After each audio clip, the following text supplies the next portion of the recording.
네, 여러분 안녕하십니까? 3월 25일 이제 뉴스 브리핑 시작합니다. 먼저 오늘의 주요 뉴스입니다. 한덕수 권한대행이 국민은 위로 앞으로 나아가길 원했다며 국민 통합과 국정 정상화를 강조했습니다. 한덕수 국무총리의 탄핵소추가 기각되자 윤석열 대통령에 대한 탄핵소추에 대해서도 각하나 기각될 가능성이 높아졌다는 평가가 나오고 있습니다.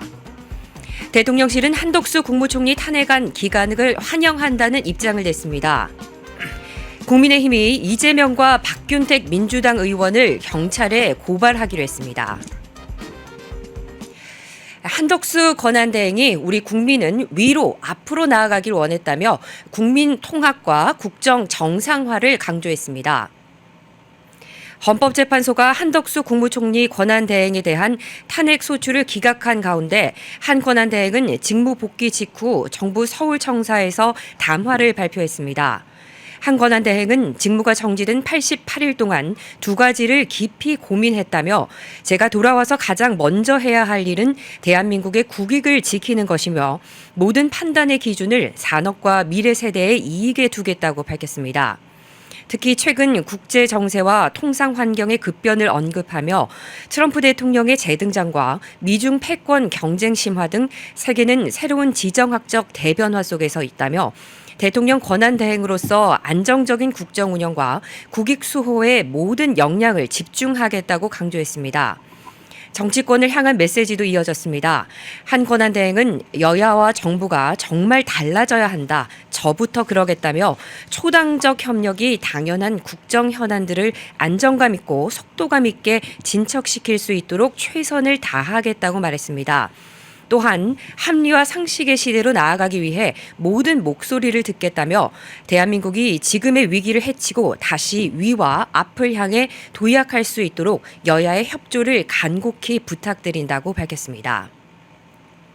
네, 이렇게 되자 이제 윤석열 대통령의 탄핵소추안도 기각이나 각하가 될 가능성이 크다는 의견이 나오고 있습니다.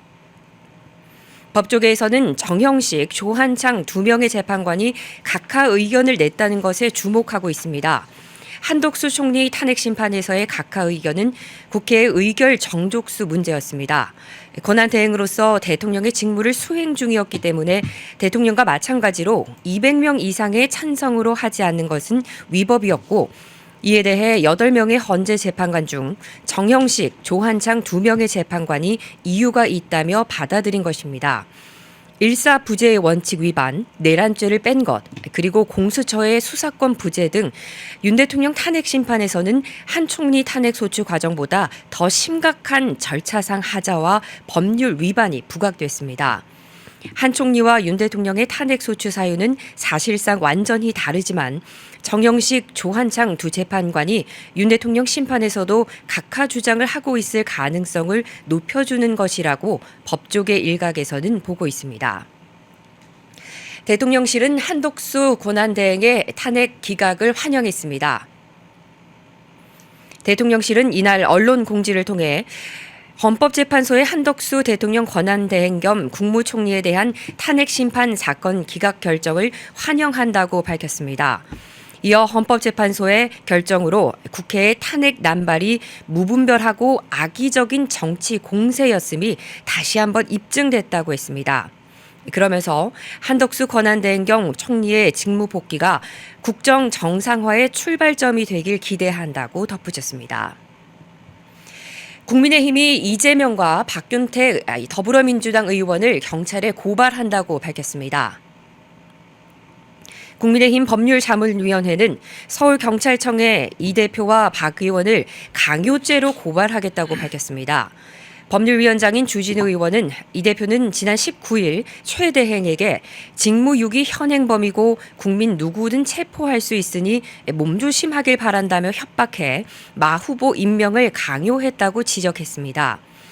주 의원은 이 대표와 박 의원은 지난 21일 최 대행의 미르재단 관련 사건은 이미 혐의가 인정되지 않아 수사가 종결됐음에도 10년 가까이 지나 뒤늦게 최 대행을 형사 고발함으로써 마 후보 임명을 강요했다며 대통령 탄핵 재판의 변론이 종결된 상태에서 민주당이 일방적으로 추천한 마 후보를 헌법재판관으로 임명하려는 것은 탄핵 재판 결론을 뒤집어 보려는 것으로 일종의 판결 조작 행위라고 부연했습니다. 이어 이 대표는 헌재의 탄핵 기각 각하 판결이 예상되자 최대행을 겁박해 마 후보를 밀어넣기 위해 탄핵 소추 발의, 형사 고발, 협박성 발언을 일삼고 있어 형사 처벌이 불가피하다고 덧붙였습니다. 지금까지 이지혜 뉴스 브리핑이었습니다. 예, 윤석열 대통령 기각, 각하 이제 눈앞에 다가왔다. 그 내용이 현실로 다가왔네요. 자, 이슈 대담으로 넘어가 보겠습니다. 어제 백악관 출입 수석 기자 제니박 인터뷰 이야기를 했는데 우리 이지혜 아나운서께서 어제 인터뷰를 했습니다. 오늘 인터뷰 주요 내용 소개를 드릴 텐데요. 주요 내용 아마 세 장면으로 나눠 소개를 드릴 텐데 어떤 내용 소개를 좀 드릴 건지 이야기도 해주시고 주 인터뷰 내용 소개 좀 해주시죠. 네, 제니박 기자님께서 미국 백악관에서 공식 브리핑 때 한국인들이 정말 궁금해하는 많은 질문들을 해주고 계시는데요. 그래서 인터뷰를 해봤습니다. 사실 제니박 기자님을 우리 한국 좌파들이 좀 많이 공격을 하고 있다고 합니다. 그래서 한국 언론과 최대한 좀 접촉을 안 하고 계셨었는데 저희 펜앤드 마이크 자유우파 언론이라고 해서 흔쾌히 인터뷰를 응해 주셨는데요. 먼저 인사말부터 한번 듣도록 하겠습니다. 워싱턴 DC에 있는 우리 제니박 기자님 연결하겠습니다. 안녕하십니까, 기자님? 네, 안녕하세요. 네, 반갑습니다. 워싱턴 DC에서 바쁘실 텐데. 반갑습니다. 네, 먼저 간단히 우리 펜앤드마이크 시청자분들께 인사 부탁드릴게요. 예, 저는 제니박이고요. 저 소속은 USA 저널 코리아인데 지금 USA 저널을 제가 30여 년 전에 발행을 해서 제가 발행인입니다. 네. 그리고 지금 온라인으로 USA 저널 코리아를 지금 이제 하고 있는데 거기다 기사 올리고 그래서 이제 주로 보면은 이게 저는 Diplomat and Security Correspondent라고 외교 안보 쪽의 전문 기자입니다. 33년 동안 지금 현직에서 하고 있고요. 네.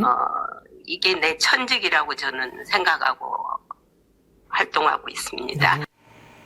네, 천직이다라고 말씀하시고 또 이런 말씀도 하셨어요. 나는 목에 칼이 들어와도 좌파는 안 한다. 이런 얘기를 하시더라고요. 왜냐하면 워낙 이제 백악관이라는 곳이 그 브리핑룸이 굉장히 경쟁이 치열하다고 하더라고요. 브리핑룸에서도 캐롤라인 레빗 대변인에게 손을 들고 질문을 하는 경쟁도 굉장히 치열하고 또 좌파들의 특히 이번 이 시국을 거치면서 한국에 있는 좌파들의 공격도 굉장히 심하고 또 때로는 이렇게 제니박 기자님을 넘어오게 하려고 하는 이제 그런 시도도 있는데 나는 목에 칼이 들어와도 좌파는 절대 안 한다. 이런 말씀이 정말 인상적이었습니다. 그리고 이번 시국을 거치면서 백악관에서 캐롤라인 레빗 대변인에게 윤석열 대통령과 회담 가능성 있는지 그리고 트럼프 대통령은 어떤 액션을 취할 예정에 있는지 질문을 한 후에 레빗 대변인이 NSC의 아티클을 통해서 또 답변을 주겠고 또 그 후에 추후에 어떤 또 이야기들이 있었는지 또 탄핵 정국을 바라보는 미국의 입장은 기자님께서 취재한 입장은 어땠는지 또 그 내용을 함께 들어보도록 하겠습니다. 바이든 행정부가 이제 그 사건을 막고는 그냥 1월 달에 나갔잖아요. 네네. 트럼프 행정부도 이제 이걸 받돈을 받으면서 어떤 생각을 했느냐. 트럼프가 4년 전에 부정선거 때문에 피해를 본 사람 아닙니까? 그죠? 네. 어떻게 보면은 바이든이 그 이익을 받고 그래서 이제 그 부정선거라면 이 사람한테는 상당히 그게 있어요. 뭐라 그럴까? 트라우마가 있는 사람이니까. 네네. 예. 그래서 이번에 이제 윤석열 대통령이 물론 부정선거도 부정선거지만 네. 반국가 세력 있잖아요. 네. 반국가 세력에 대한 그 경종을 울렸다는 것에 대해서도 네. 이제 한미 안보 문제에서도 상당히 그게 중요하거든요. 네. 예. 그거는 오히려 서로 어그리하는 일치점이 또 상당히 있는 거예요. 네네. 주한미군이 왜 나가 있습니까? 그죠? 네. 안보 아닙니까? 한반도 네. 안보를 위해서 나갔죠. 네. 그래서 이제 이런 거라든지 이런 모든 것을 이제 자세히 들여다보면서 더 이해를 하게 됐죠. 이게 이제 소위 말하는 그 좌파 나도 이제 국무성에서 질문할 때 그랬어요. 네. 그 한국의 야당 민주당이 너무 사법을 독재하고 입법 폭주를 지금 했다라고 네네. 나는 현장에서 얘기. 물론 좌파들이 싫어하겠지만 난 그대로 얘기하는 사람이에요. 네. 듣든 말든. 근데 언제 온 세계 이제 뭐 특파원들이 다 듣죠. 그게 상당히 중요해요. 우리나라를 네, 네, 왜 맞습니다. 했다는 거에 대해서. 네. 왜 했다. 왜 윤석열이 그 사람들도 알아야 돼요. 네. 그래야지 함부로 평가가 안 되죠. 음. 자, 그거를 이제 얘기한 이후로부터 네. 자, 그러면 지금 일관성이 있는 게 미국의 입장은 음. 계엄 때문에 혼란 정국이 일어났는데 미국의 입장이 뭐냐면은 네. 우리는 한국이 법치주의 국가이기 때문에 자유민주주의 국가이며 법치주의 국가이기 때문에 동일선상에서 보면은 미국과 같지 않느냐. 네. 그래서 법대로 한다면은 우리는 어그리한다 하고 법대로 하는 것을 확실시하고 있다라고 하잖아요. 네, 네. 그래서 그 법치가 어긋나지 않게 한국 국민들이 할 것이다라는 그 우파한테 지금 힘을 실어주고 있는 거 아닙니까? 지금 우파가 태극기 들고 나와서 하는 게 네. 그 외치는 게 그거 아닙니까? 네. 법대로 하자는 거 아닙니까? 그죠? 네. 법을 무시하는 거는 진짜 미국도 용납을 안 해요. 네. 독재국가나 하지 뭐. 김정은이는 독재를 그렇게 해도 체포를 안 하잖아요. 네, 근데 네. 왜? 펀치 대통령을 체포하는 나라는 우리나라뿐이래요. 이례적으로 없는 나라에 일을 하고 있는 거예요. 네. 네, 법치국가라는 단어를 강조를 하셨는데 저는 이 제니박 기자님께 대한민국 애국국민으로서 참 감사드리는 부분이 그 백악관 대변인실, 백악관 브리핑룸이라는 전 세계인들이 보는 그 곳에서 대한민국 윤 대통령이 불법 구금됐다. 그리고 다시 풀려났다. 이런 정확한 현실들을 대한민국의 현실들을 좀 알려줬다는 부분에 있어서 참 대한민국 애국국민으로서 좀 감사를 드리고요. 그리고 이런 몇 가지 구체적인 질문에 대해서 브리핑이 끝나고 나서 레빗 대변인과 한 30분 정도 브리핑룸 이후에 사무실에서 대화를 하는 시간을 좀 가졌다고 합니다. 예. 그리고 NSC에서도 아티클을 즉각적으로 이제 보내줬는데 좀 오프 더 레코드 부분이 있어서 다 말을 할 수 없는 부분을 조금 양해를 바란다라고 얘기를 했고 단지 우리가 충분히 추측할 수 있는 대답은 또 추후에 저와 대화를 통해서 해주셨는데요. 계속 NSC에서도 그런 공식 답변이나 이게 뭐냐면 한미 동맹은 철통 같다. 한미 동맹은 철통 같다. 계속 그 이야기를 하는 이유가 뭐냐면 트럼프 입장에서 미국 입장에서는 윤 대통령이 좋을 수밖에 없다. 왜냐하면 같은 자유 진영이기 때문에. 그럼 미국에서 말하는 한미 동맹이라는 것은 절대 이재명과의 동맹이 아니라 윤석열 대통령과 자유민주주의 진영과의 동맹이다. 그 한미 동맹은 철통 같다라는 것을 이렇게 우회적으로 이야기를 하는 것이다. 강조를 하는 것이다. 한미 동맹을 강조를 하는 것이다라고 이렇게 얘기를 했고요. 너무 이렇게 직접적으로 표현을 하면 내정 간섭이 되고 좀 오프 더 레코드 문제가 있기 때문에 이해를 해달라. 하지만 우리가 뭐 거기까지만 들어도 충분히 이해를 할 수 있지 않나 이렇게 생각이 들고 네. 그 부분도 이야기를 했습니다. 자, 부정선거 관련해서 제가 지난번에 그 우리 고든창 변호사님께서 워싱턴 DC 시국 세미나 때 공산주의 피해자 박물관에서 잠깐 그 이야기를 하셨습니다. 12.3 계엄에 미국이 함께 들어가 있다. 이런 거는 굉장히 리디큘러스하다. 이런 건 말이 안 되는 기사다. 한국에서 뭐 99명 오키나와 그런 이야기가 있었는데 그거는 가짜 기사다. 미국이 개입된 것은 아니다. 이제 그런 얘기를 했는데 제니박 기자님도 이 얘기를 하시더라고요. 그러니까 한국 유튜버 쪽의 유튜버에서 이런 기사들이 이런 내용들이 좀 가짜 기사들이 좀 돌고 있는데 그거는 미국이 같이 개입을 한 것은 아니다. 계엄에. 근데 단지 트럼프 대통령도 4년 전 대선에서 부정선거 문제가 있었기 때문에 얼마 전에 트럼프 대통령도 부정선거 짚고 넘어가겠다. 가만두지 않겠다 하면서 4년 전 그 부정선거 대선을 언급을 했었고 윤석열 대통령도 부정선거 와 이런 해킹 문제를 언급을 했기 때문에 잘 맞는 부분은 있을 것이다. 하지만 뭐 한국에서 99명 뭐 이런 이야기처럼 미국이 개입된 것은 아니다. 이거는 가짜 뉴스는 좀 바로잡고 싶다. 그런 얘기도 하셨습니다.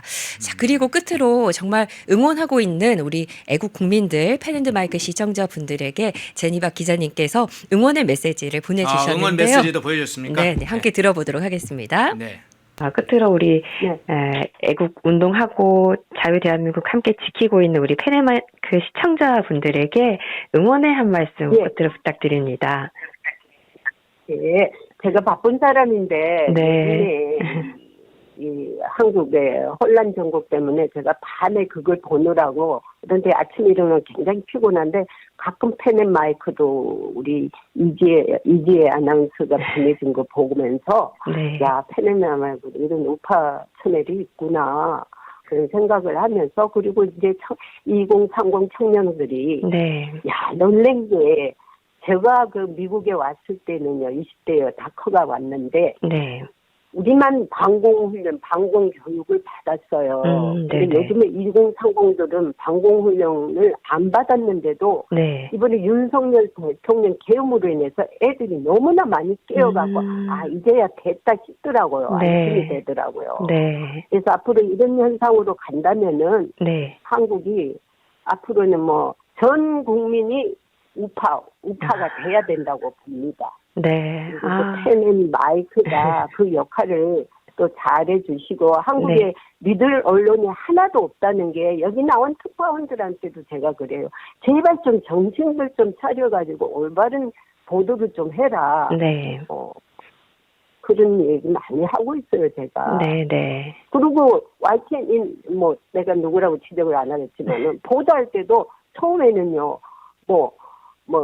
시민들은 윤석열이를 타도하는 시위를 하고 그다음에 극우 우파라고 네. 우파는 어디라고 왜 극우 우파가 불러? 그쵸. 우파나 좌파나 다 시민이죠. 네. 이게 찬성을 하는 반대를 하는 시민들이 이렇게 요즘 다 바꿨잖아요. 네, 그럼 네. 내가 그 이야기를 했어요. 그런 식으로 하지 말라고 그랬어요. 네. 미국에서 그런 걸 아주 싫어한다고 내가 네. 그랬다고요. 하여튼 그런 식으로 이 네. 언론이 한국의 언론이 사명감을 가지고 언론이 바로 잡혀져야지 나라가 바로 쓰는데 이 언론부터가 문제가 좀 심각하더라고요. 네. 그래서 이제 우리 펜앤마이크 앞으로의 그 아주 좋은 그 재료가 될 것 같고요. 네. 그리고 우리 우파 2030이나 또 60대 70대 노인들 진짜 아스팔트에서 그렇게 하는 거 보면은 네. 제가 눈물이 나요. 어떤 때는 너무 안타까워서 제가 안 도와주고 싶어도 네. 내가 또 이게 운명인가 보다 하고 또 도와주고 있고 그래요. 기자님 너무 감사드립니다. 저희도 멀리 있지만 항상 기자님 응원하고 또 좋은 보도 방송하도록 노력하겠습니다. 감사합니다, 기자님. 네. 네, 어제가 이제 미국 워싱턴 DC는 주일 일요일이어서 제가 이제 한덕수 총리께서 다시 돌아오셨는데 통화 가능성이 있냐 이제 그 여쭤봤더니 일요일이고 자고 나서 그 다음 날에 이제 브리핑을 할 때 또 치열한 경쟁을 뚫고 또 물어보겠다 또 이런 말씀을 하시더라고요. 네. 저는 참 이 말을 좋아하는데 우리가 혼자면은 패하지만 두 사람이면 능히 이기고 삼겹줄은 쉽게 끊어지지 않는다. 그러니까 자유 우파 진영을 표방하는 우리 펜앤드마이크 언론 그리고 또 미국에서 이렇게 자유 진영을 붙들어주고 있는 이런 언론인이 또 계시고 또 있습니다. 바로 지금 함께하고 계시는 우리 펜앤드마이크 시청자분들이 이렇게 삼겹줄로 함께 있기 때문에 대한민국의 자유는 쉽게 무너지지 않을 것이다. 대통령께서 돌아오시고 우리가 더 큰 지지율로 좀 보답하면서 반국가 세력을 척결하고 다시 대한민국 제2의 건국을 했으면 좋겠다는 생각이 들었습니다. 그리고 저도 참 오랜만에 거의 한 몇십 년 만에 존경할 만한 언론인이 없었거든요. 예. 그러니까 어린 시절에는 TV를 보면 저 앵커를 보면서 꿈을 키우고 뭐 이랬었는데 간만에 언론인다운 존경할 만한 그런 언론인을 봐서 또 우리 펜앤드마이크 시청자분들에게 소개시켜 드릴 수 있어서 참 좋았습니다. 예, 백악관의 출입 기자, 수립 수석 기자가 저렇게 확실하게 자유민주주의의 어떤 입장을 가지고 우파 또 기자로서 확고하게 자리 잡고 한국의 현실에 대해서 냉정하게 사실을 전하면서 또 언론에서 왜곡되고 있는 현실을 바로잡고 있으면서 미국의 정가의 주요 관계자들에게 메시지를 전하는 현실, 저것만으로도 굉장히 큰 의미가 있을 것 같습니다. 제니박 기자께 너무 감사드리고 펜앤드마이크와 함께 제니박 기자가 함께 미국과 한국에서 든든한 서로의 동아줄이 되도록 그렇게 노력하겠습니다. 이재 아나운서께서 직접 전화를 거셔서 제니박 기자와 통화를 인터뷰를 했는데요. 아주 좋은 내용 너무 감사드립니다. 이재의 뉴스 브리핑이었습니다. 고맙습니다. 맞습니다. 모두가 숨죽이고 침묵하던 시절 펜앤드마이크는 앞장서 자유, 진실, 시장을 외쳤습니다. 자유우파 정권이 힘들게 다시 들어선 이후에도 대한민국을 위협하는 세력과의 싸움은 여전히 계속되고 있습니다. 2025년도에도 펜앤드마이크는 흔들림 없이 달려갑니다. 자유민주주의 수호의 선봉이 되겠습니다. 2025년 펜앤드마이크와 함께해 주십시오.